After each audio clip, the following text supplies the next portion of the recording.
ఈ రోడ్లో చాలా మంది ప్రాణాలు పోవడం జరిగింది, కాళ్ళు చేతులు ఇరిగిపోవడం అటువంటి చాలా జరిగింది. ఇంతకు ముందు వారు ఎవరో పట్టించుకోకపోవడం వల్ల ఇది ఇలాంటి అనర్థాలు దాటింది. ప్రస్తుతం మన ఎమ్మెల్యే గారైన బొలిశెట్టి శ్రీనివాస్ గారు ప్రమాణ స్వీకారం చేసిన తక్షణమే ఆయన ఇంత త్వరితగతిని ఈ గోతుల్ని పూర్తిస్తున్నారంటే నాకు చాలా ఆనందంగా ఉంది. ఎప్పుడు కూడా నేను తాడేపల్లిగూడెంలో పుట్టి పెరిగాక ఇంత దుస్థితి రోడ్లు ఎంత దరిద్రం ఎప్పుడూ చూడలేదు.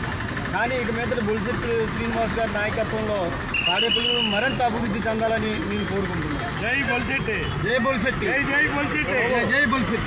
కాబట్టి మీరందరూ కూడా ప్రజలకు సేవ చేయడానికి ఉన్నారనే విషయాన్ని మీకు గుర్తు చేస్తా ఉన్నా. ఈ రోజు నుంచి ప్రతి ఊరికి ఎంఆర్ఓ ఎండిఓ వస్తారో, మీ సమస్యలు తెలుసుకుంటారో, ఆ సమస్యల్ని ప్రభుత్వం దృష్టి తీసుకెళ్తారో, ఆ సమస్యలు తీర్చే దిశగా మనందరూ కలిసి ప్రయత్నం చేద్దాం అని కూడా మీకు తెలియజేస్తూ ఉన్నా. కాబట్టి అందరూ దయించి సహకరించండి, అభివృద్ధి చేద్దాం. మంచి పేరు ఇవాళ వరకు జరిగిన నష్టాన్ని పూడ్చుకోవడానికి మనకు కనీసం 3 సంవత్సరాలు పట్టచ్చు. ఇవాళ లైట్లు వెళ్ళట్లేదు, దాంట్లో బిల్లులు కడతాక డబ్బు లేదు, 15th ఫైనాన్స్ వచ్చిన డబ్బులు ఏమైనా తెలియదు. ఈ డబ్బులన్నీ ప్రభుత్వ ఖాతాకి వెళ్ళిపోతున్నాయి. మరి నిర్వీర్యం అయిపోయినటువంటి కింద ఉన్న గ్రౌండ్ స్థాయిలో ఉన్నటువంటి మరి ఎవరైతే సర్పంచ్ కాల నుంచి మొదలు పెడితే ఎంపీటీసీ, జడ్పీటీసీ, లేకపోతే మండల ప్రెసిడెంట్లు, వీళ్ళందరికీ ఎక్కడా కూడా విలువ లేని పరిస్థితి. ఏదో నామగా మనకు బోర్డు పెట్టుకు తిరగడానికి తప్ప మనం వెళ్ళి ప్రజలు మనల్ని ఎన్నుకున్నారు, ఆ ఎన్నుకున్న ప్రజలకు మనం న్యాయం చేయాలి. ఏం చేయాలంటే ఎక్కడికి వెళ్ళినా డబ్బు సమస్య, డబ్బు రాదు, డబ్బు లేదు. మరి ప్రజల దగ్గర పనులు ఎందుకు కట్టించుకుంటున్నాం? ప్రజలు కట్టిన పనులు ఏమైపోతూ ఉన్నాయి? ఒక బిర్యానీ కొనుక్కుంటే జీఎస్టీ వసూలు చేస్తున్నాం, లేకపోతే సామాన్యుడు ఎక్కడికైనా బయటికి వెళ్తే జీఎస్టీ కడుతున్నాం మనం.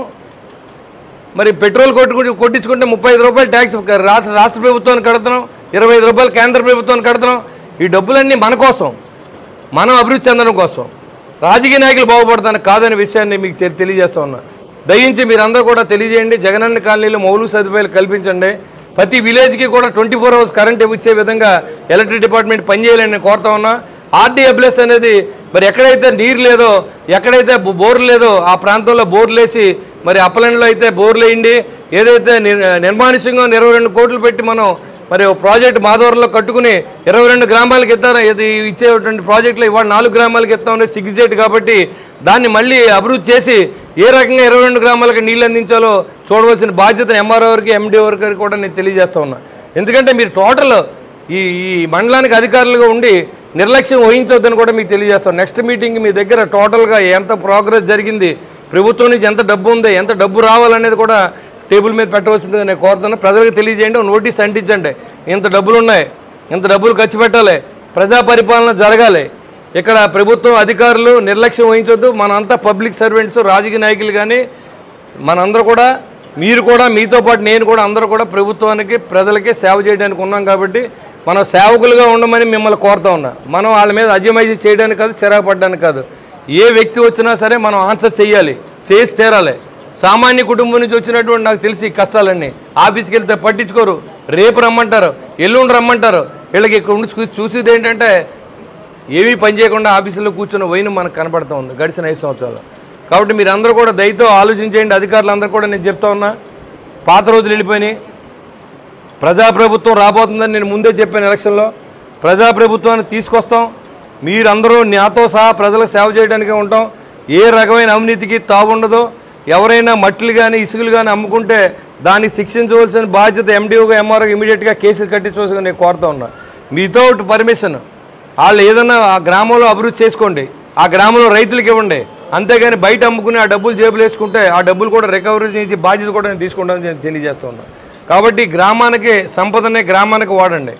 మనం గ్రామాల్లో మళ్ళీ వెళ్ళి మనం వెళ్తే చాలు ఓట్లేసేలా ఉండాలి తప్ప మనం మళ్ళీ వెళ్తే తీసి ఎదో వచ్చాడంటారు అనే విధంగా ఈ ఉన్నటువంటి సర్పంచులు కానీ మీ అందరూ గుర్తుపెట్టుకోండి. పేరు తెచ్చుకునే అవకాశాన్ని భగవంతుడు మనకు కల్పించాడు. 2000 మందికి ఒక రిప్రజెంటేషన్, 2000 మందికి ఒక వ్యక్తి అంటే అది సర్పంచ్గా గొప్పడు. ఎంపీటీసీ అంటే ఓ 12,000 మందో 10,000 మందో దానికి ఒక ఎంపీటీసీ అయితే అతను గొప్పడు. ఓ జడ్పీటీసీ అంటే దాదాపుగా 30,000 40,000 ఓ రిప్రజెంటేషన్ ఉంటుంది. అలాంటి అవకాశాన్ని మనం పాడు చేసుకుని రేపు పొద్దున మళ్ళీ వెళ్ళి బాబు మాకు ఓటేని వాళ్ళ మీరు కావాలనే విధంగా మీరు ప్రవర్తించాలని కూడా నేను కోరుకుంటా ఉన్నాను.